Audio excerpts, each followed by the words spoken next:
olha só, muitas pessoas, quando tem uma morte na família, já é difícil, né? Quando as pessoas são adultas, passar por isso, passar por esse sentimento de luto, de perda, né? Agora, imagina a criança quando passa por uma situação como essa. E aí, como contar para essas crianças que tal pessoa não vai mais estar na vida dela? Isso é um assunto que a gente vai conversar com a Deise Rosa, que está aqui junto com a gente mais uma vez. Tudo bem com você, Deise? Tudo bem, é um prazer sempre estar aqui no Brasil. Prazer é todo nosso. E olha só, como eu falei, pro adulto é difícil. E como? Agora, às vezes esse adulto está num luto, está numa dor tão profunda e não sabe muitas vezes como transmitir isso para a criança. Existe uma maneira talvez um pouquinho mais cautelosa ou de uma maneira mais agradável, talvez? Né? Melhorzinho de dizer, né? Melhorzinho. Assim, Tiago, a gente, dentro da tanatologia, a tanatologia é o estudo da morte, né? É uma ciência que estuda a morte, todas as suas culturas relacionadas, enfim. E a gente também estuda, e aí junto com a psicologia, né, e a psicologia infantil e tudo isso, o olhar para a criança, que idade que ela começa a entender, porque não são todas as crianças que entendem o processo do morrer, como eu vou falar para ela e tudo mais. Então, a coisa da morte para a criança, dependendo da idade que ela está, ela... Às vezes tem criança que fala assim, tá, entendi, foi pro céu, morreu, mas volta quando? Porque assim, ele não entende essa coisa da reversibilidade, que vai e não volta. Então isso vai até que idade? Então a gente separa mais ou menos por idade, mas assim, todas as crianças, inclusive bebês, sentem a falta. Tá? Todos vão ter comportamentos de falta, mesmo sem entender. Principalmente quando era uma pessoa muito próxima. Tá? Então vamos falar aí de mãe, pai, avós que eram muito presentes. A criança, ela sente, ela manifesta isso em comportamentos. Só que a manifestação do luto dela também é diferente, né? Às vezes ela fica mais chorona, mais irritada, mais agressiva. Às vezes ela fala sobre o assunto, faz inúmeras perguntas ou não, enfim.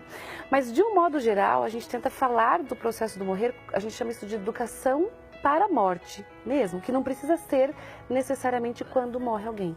Isso pode ser antes. Mas isso é uma das coisas que, como eu falei, pro adulto é difícil e às vezes as pessoas ficam falando assim, ai, eu não gosto de falar de morte, eu não gosto de falar, não vamos falar sobre isso. E aí ela vai empurrando esse problema. Nós empurramos com a barriga aquilo que é a única certeza que nós temos na vida, que nós vamos morrer. Né? Então, falar sobre coisas da vida, algumas coisas já é tão difícil, por exemplo, falar sobre sexualidade com criança é difícil e aí envolve vida. Imagina falar do processo do morrer em que a gente não quer pensar. Como é que eu falo? Eu vou dar algumas dicas aqui do que os pais podem trabalhar a questão do processo do morrer, enquanto não é uma prevenção, mas é um lidar melhor com aquilo que dói demais. Porque se eu ensino para uma criança que tudo que ela tem é eterno, quando ela se deparar com qualquer perda, não estamos nem falando de uma morte de alguém, ela não vai dar conta disso. Então a criança ela precisa entender que tudo tem um processo. Tem algumas coisas que são bem bacaninhas de trabalhar. Por exemplo, sabe aquele feijãozinho que a gente coloca, planta no algodãozinho ou na terra? Então plantar lá 1, 2, 3 daqueles com a criança, você fica em cima dela montando aquilo, tudo. E aí a gente vai acompanhando o crescimento do feijão. Eu gosto do feijão porque o feijão ele morre logo. Né? Então, às vezes, alguma outra flor você quer e ela não morre nunca. E tal. Então, o feijão ele morre logo. Não vai dar o efeito não vai dar o efeito que eu quero. E aí, o bom de você plantar vários é que você vai mostrar para a criança que alguns daqueles feijãozinhos, eles, nossa, olha só, cresceu, deu folhinha, deu frutinho, ih, tá ficando velhinho, olha, tá murchando, vamos colocar mais água, vamos colocar menos água, que aí é coisa da saúde, do cuidar da saúde. E a gente vai sempre comparando, né? E até chega uma hora que morre. Então, a gente ensina o ciclo. Para quê? Para preparar para quando tiver um animalzinho, esse animalzinho falecer. A vida, de um modo geral, ela tem perdas. E a gente não pode mostrar para as nossas crianças que não, nós vamos proteger. Eu não quero ver ela sofrer, mas sofrer faz parte, isso é do ser humano. E uma das coisas que você também falou agora, eu achei bem interessante. Preparar para aquilo que um dia pode acontecer. Pode não, vai.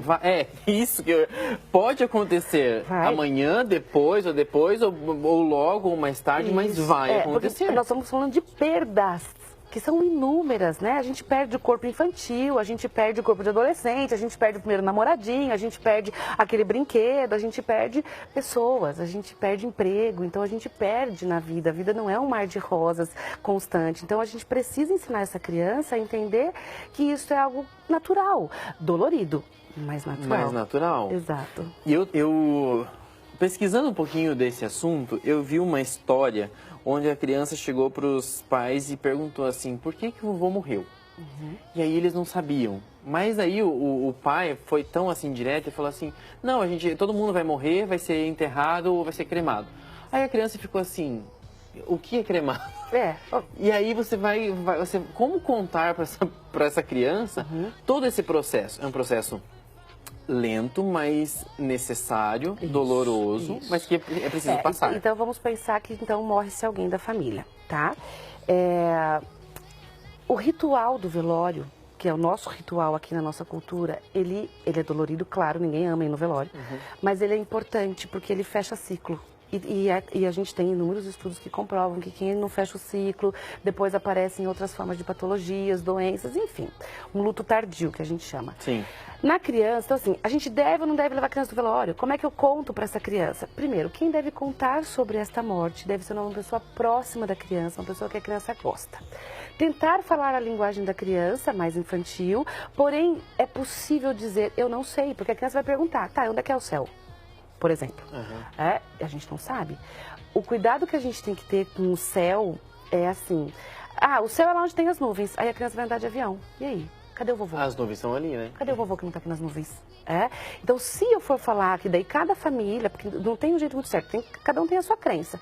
Se eu for falar dessa relação do céu, então lembra que o céu é muito longe, em cima das nuvens. Que nem o avião consegue ver. Ninguém consegue chegar. Porque senão a criança ela quer saber, tá, então vamos viajar de avião, cadê? Sim. E aí ela se frustra de novo, né? Então sempre quem contar, evitar silêncio na casa, a gente fica assim falando tudo baixinho, e a criança percebe que tem algo errado, tá todo mundo triste, falar eu não sei. Algumas coisas tem que tomar alguns cuidados, por exemplo, tá viajando, a pessoa que morreu tá viajando, foi viajar para o céu. Então aí quando você precisa viajar a trabalho, a criança fica desesperada. Ou aquela pessoa tá dormindo. E aí ela começa a ter problemas de sono, não quer deixar ninguém dormir, fica querendo abrir o olho das pessoas, porque tá dormindo, não volta mais. Então, eu não vou mais dormir à noite. Então porque a criança está na fase da fantasia, a gente não pode esquecer isso. Eu posso dizer assim, dos olhos fechados, não usar o termo dormindo. Eu posso falar não sei para algumas coisas, porque realmente algumas coisas nós não sabemos. Nós temos crenças em relação ao processo do morrer, mas fatos mesmo, né? A gente sabe que enterra ou é queimado, enfim. Aí eu vou levar para o velório. Primeira coisa, sempre contar com os mínimos detalhes para a criança o que ela vai encontrar lá. Porque o problema das pessoas que têm traumas de velório é porque geralmente você foi de supetão. Você chega de supetão, tem lá aquela pessoa, né? E aí aquilo é assustador para uma criança. Porque algumas pessoas vão falar assim, não, porque ela está dormindo. Não, ela não está dormindo. E aí às vezes você vai lá e ainda fala assim, põe a mão, dá um beijo. Não. Então assim, nada muito forçado, tem que deixar a coisa ser mais natural possível. Então explica-se para a criança o que ela vai encontrar lá. Hoje tem recurso da internet, pegue fotinhos de caixões, de desenhos e mostre, explique, né, dentro da sua cultura, da sua crença religiosa sobre o processo do morrer. E depois de explicar nos mínimos detalhes das flores, de que as pessoas vão estar em silêncio, vão estar tristes, eu falo para a criança como é aquele ambiente e aí eu vou perguntar para ela, você quer ir? A criança não quer ir, a criança acha que não deve ir. A gente pode fazer uma nova forma de fechar o ritual, por exemplo, com a criança. Fazer ela escrever uma cartinha para aquela pessoa que faleceu, que ela gosta. E aí a gente pode colocar num balão e soltar no céu, né? E aí fazer um ritual de despedida infantil para aquela pessoa, né? Para aquela criança. Ou eu posso até fazer uma cartinha ou algumas coisas, enfim, criar algo que seja significativo para a criança, para essa pessoa, lúdica, né? E aí eu posso achar um lugarzinho no quintal e enterrar isso, colocar numa caixinha, ou jogar no lago, enfim, né? A gente pode fazer um ritual do luto sem necessariamente ela estar lá.